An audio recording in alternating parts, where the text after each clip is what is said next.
Hi there, it's Mrs. Tremblay with lesson 12.6, Analyzing Lines of Fit. Buckle up for this one, maybe get yourself a glass of water, a snack. It's going to be a little bit lengthy, and I'm guessing we're going to end up going through these notes in class. So for all of you absent people, this is for you. Okay, so analyzing lines of fit. We talked about how to make a line of fit, and you basically just draw this line that's in the middle of the data points, and we can estimate what our slope and y-intercept is. Now we want to actually analyze that line of fit. Is it a good line of fit or not? So one way to determine how well a line of fit models a data set is to analyze something called a residual.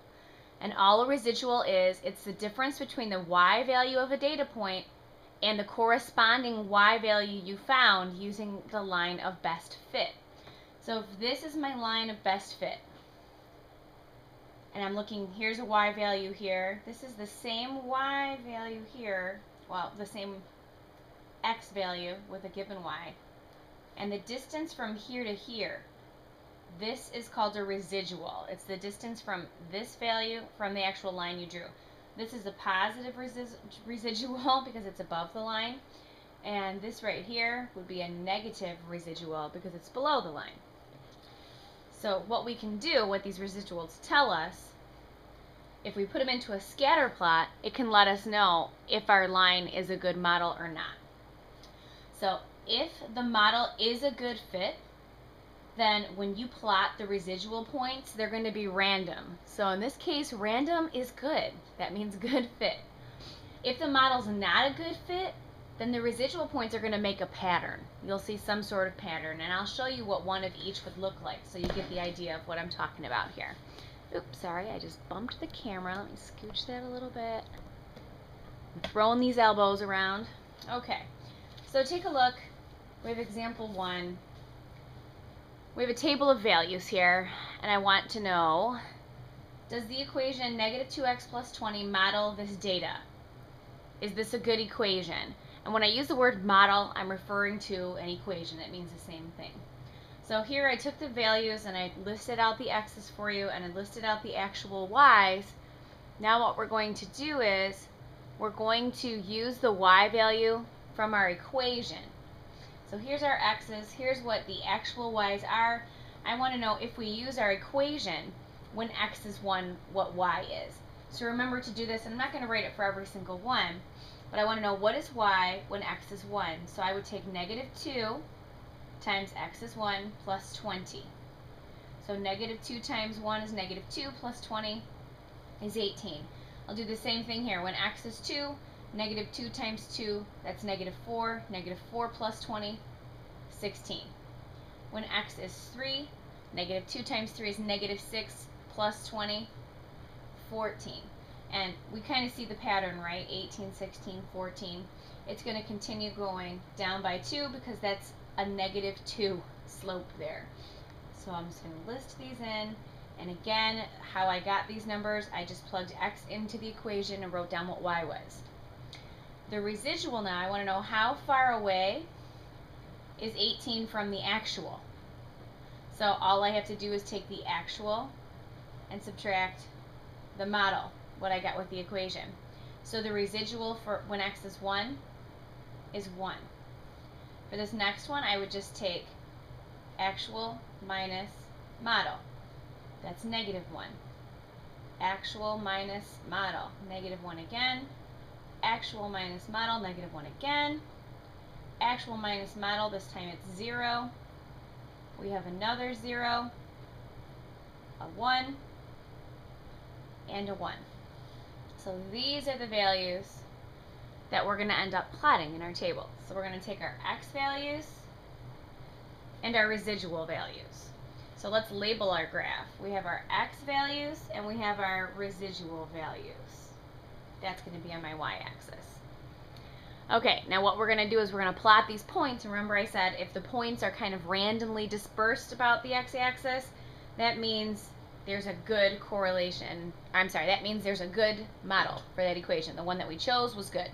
If the points fall into a pattern, they make some kind of lovely little picture, then not a good fit. So I see for my x values I need to get from 1 to 8, and it looks like I'm just going to count by ones on here. And for the y, the residuals, my lowest value is -1, my highest value is 1. And based on the number of lines given here, I would actually space it out and call this 1 and call this -1.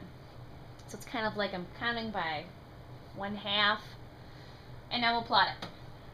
So when x is 1, the residual is 1. So when x is 1, residual is 1. When x is 2, the residual is -1. When x is 3, the residual is -1. When x is 4, the residual is -1. When x is 5, the residual is 0. 6 is also 0. 7 is +1. And 8 is +1. So again, all I did was I took the x and the residual. And those are my ordered pairs. So that's where 1, 1, 2, -1, 3, -1, that's where all those came from. Now in looking at this, these are just kind of random. They're not really making any kind of a pattern here. There's not a shape I could use to describe it. So what this means is that this is a good model. So because the points are random, I'm going to say randomly dispersed. It's all about dispersion. So because the points are randomly dispersed, y equals -2x plus 20 is a good model.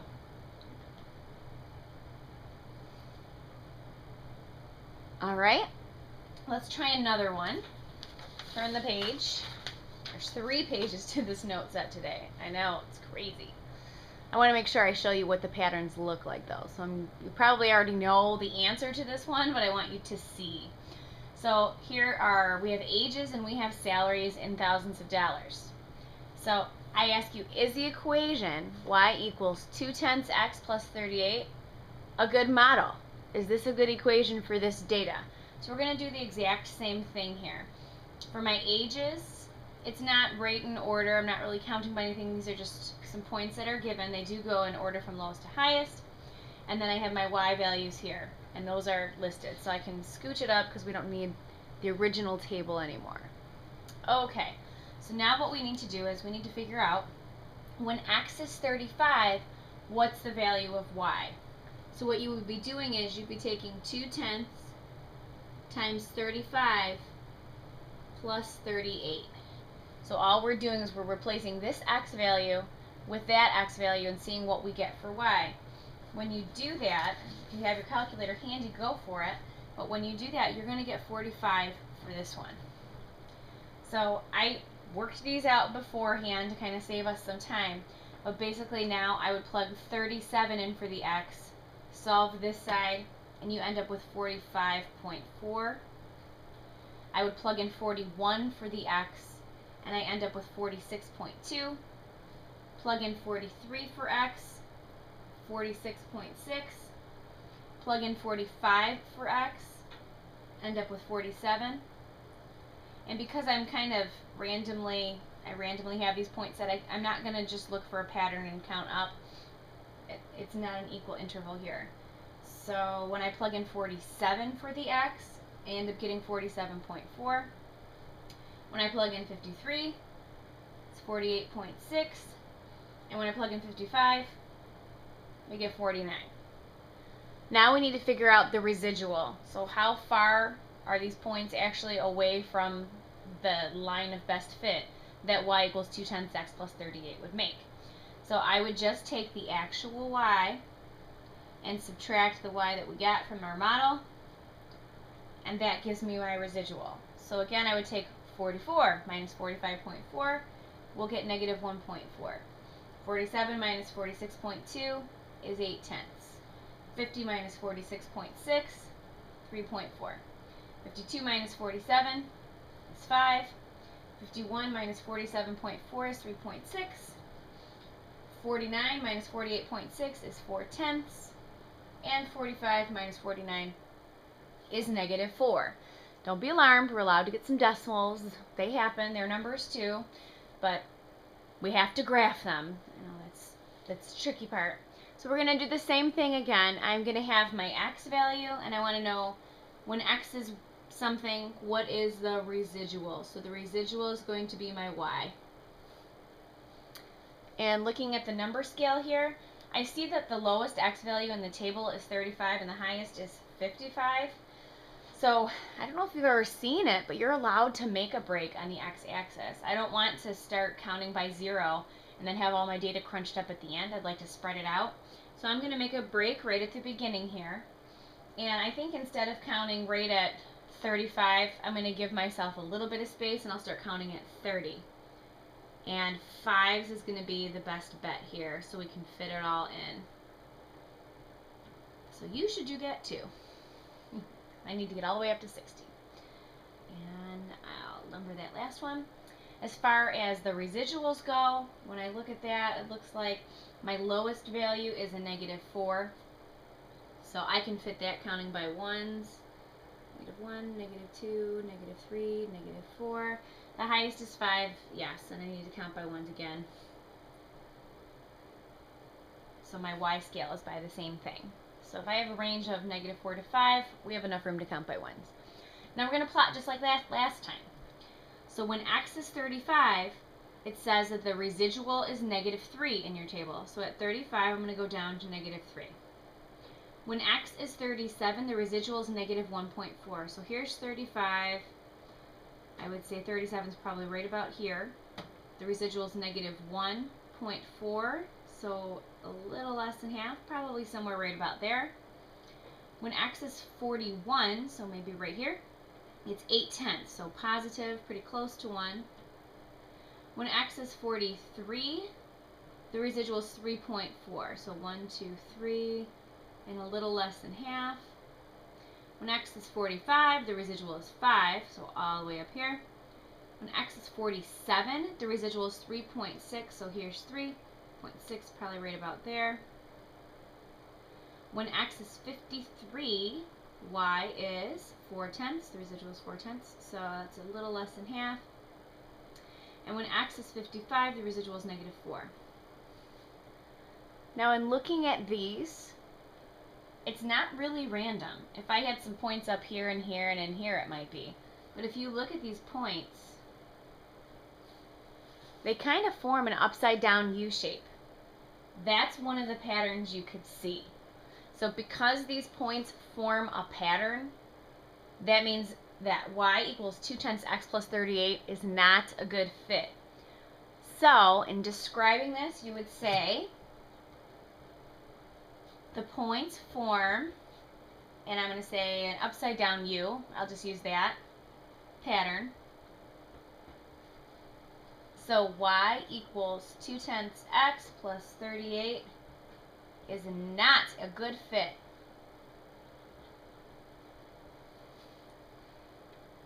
So now you've seen what it looks like when they're random, you've seen what it looks like when it's a pattern. It might not always be an upside down U, it could be a right side up U, it could be a lovely perfect straight line. Just pay attention to if the points look like you could draw some kind of a line of best fit through them to make a shape.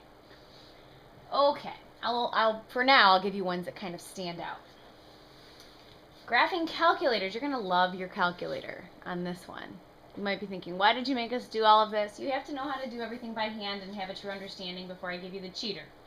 So, graphing calculators use a method called linear regression to find a precise line of fit.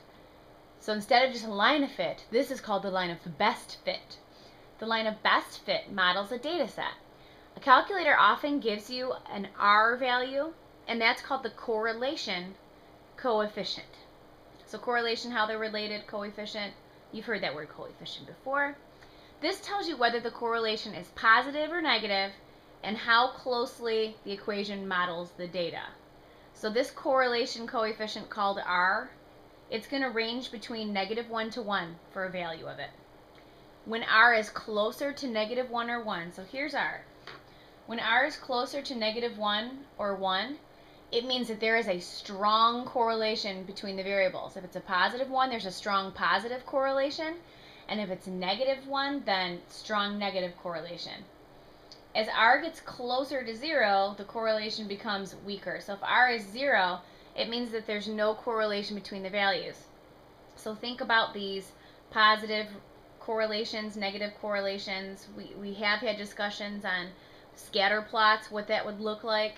And if there's a strong positive correlation, that means that as x increases, so does y. A strong negative correlation means as x increases, y decreases. And in the no correlation, points were just kind of scattered all over the place. This is referring you right back to that, because these are linear functions that we're dealing with. So we're dealing with straight lines. So last page here. Okay, using your calculator. So if you don't have your calculator yet, you're definitely going to want to grab that. You could pay attention and list the steps and watch as I go and then practice it in class tomorrow. If you don't have one at home, that would be fine as well.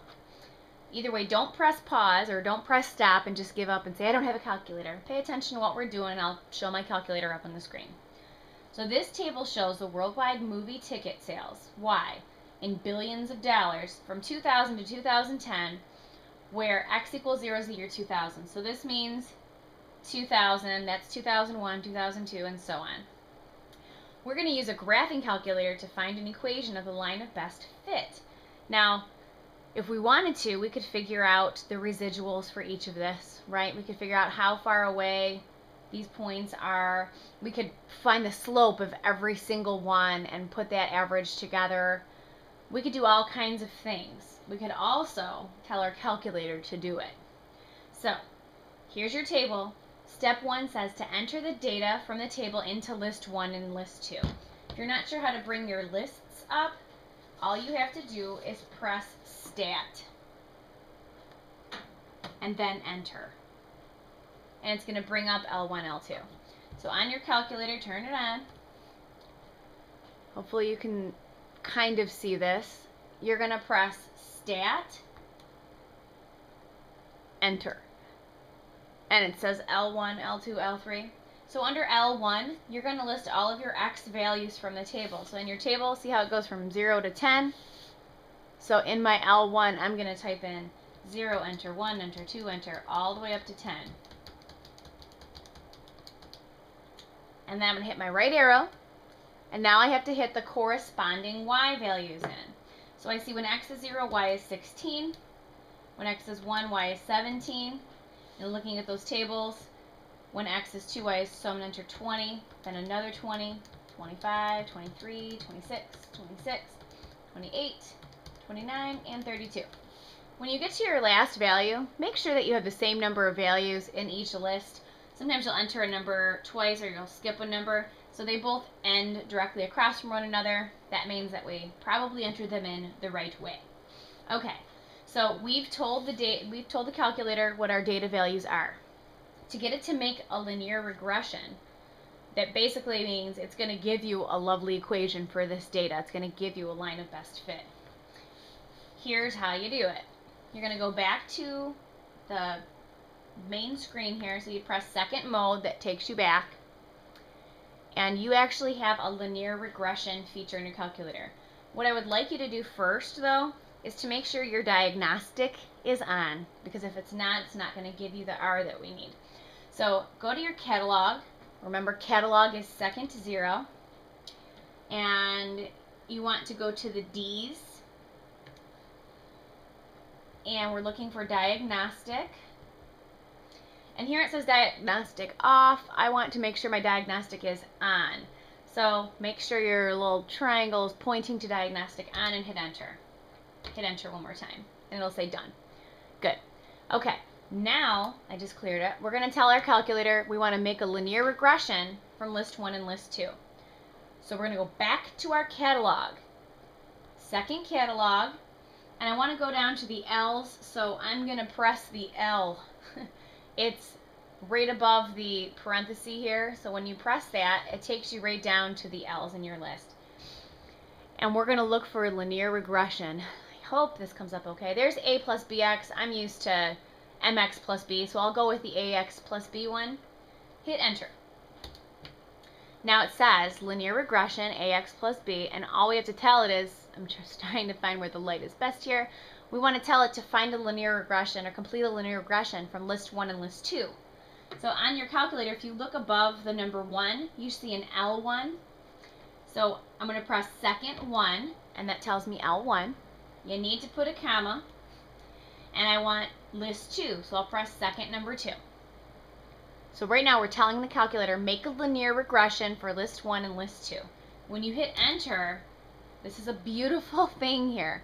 I have y equals ax plus b. It says that a is 1.5. That means our slope is about 1.5. B, our y-intercept, it gives us 16.3181818. So we could just say about 16.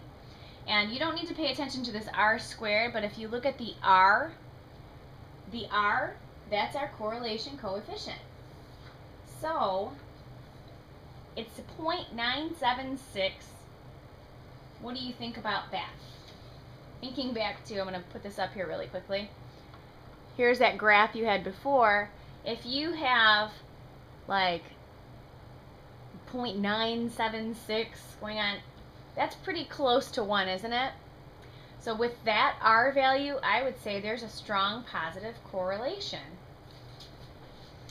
Alright, so what we're going to do is let's write down our equation. Our equation was y equals, we said our slope is about 1.5x. I'm going to round our y-intercept, our b, to 16. I'm going to say r equals, 3 digits is good, 976 thousandths. And because this is close to 1, that means that there is a strong positive correlation.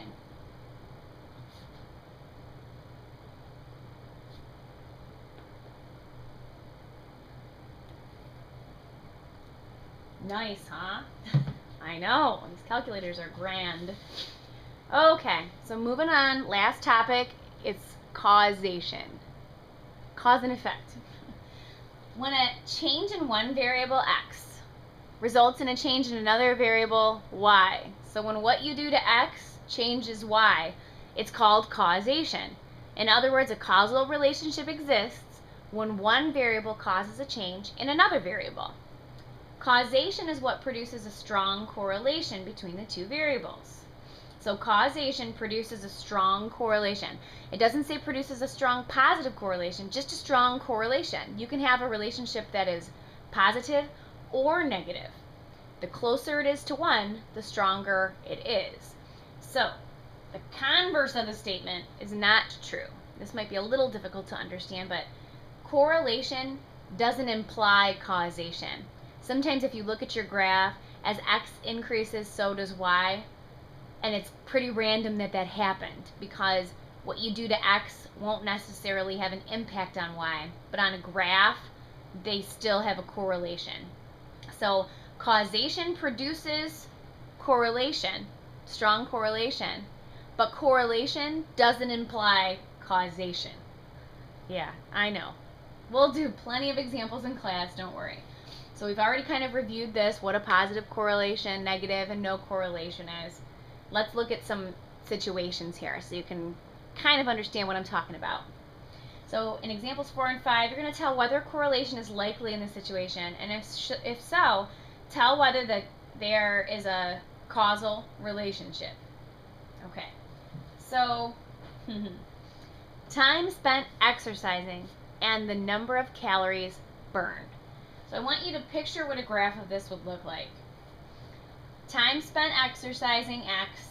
Number of calories burned, y. As the time you spend exercising increases, what's going to happen to the number of calories that you burn? They're also going to increase, right? So if when x increases, y increases, that implies a positive correlation. So we're going to write positive correlation. Because as x increases, so does y. So that's the correlation part. Now I want to know, is there a causal relationship? Meaning, does what you do to x cause y to happen? So if you spend more time exercising, does that cause the calories that you burn to increase? For sure, it does. So we're going to say yes, there is a causal relationship. Sorry for my chicken scratch. And we could describe this as the more time spent exercising,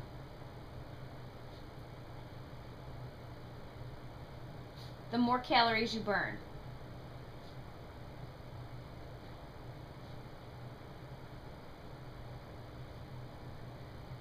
I wish there wasn't. I wish I could just go on that treadmill for 5 seconds, be like, I'm done. Sweet. Nope. You gotta put your time in. Okay. Now we have the number of banks, X, and the population of a city, Y. So think about this on a graph. The number of banks and the population of a city. Now right off the bat, you might be thinking, well, I don't know if they have anything to do with each other, but do you think that cities with a lot of people have more banks to accommodate those people? It would make sense, right? So if you're thinking about a graph of this, as the number of banks increases, the population of the city is probably going to look like it increases as well, right? Because the more people you have, the more banks you would need. So on a graph, this would appear to have a positive correlation, most likely. There's only one bank in a big city. Think of the lines. You'd have to wait in line forever. Okay, now as far as the causal, as far as that goes. Okay. If I build more banks, does that mean that the population is going to grow? Does the number of banks I have cause the population to increase? No, it doesn't. So I would say no causation. Building more banks will not grow the population.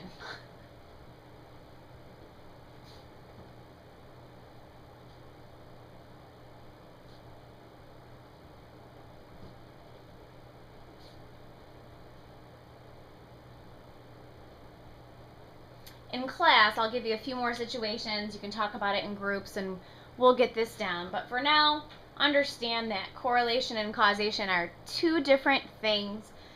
Sometimes the variables have an effect on one another. Sometimes they don't.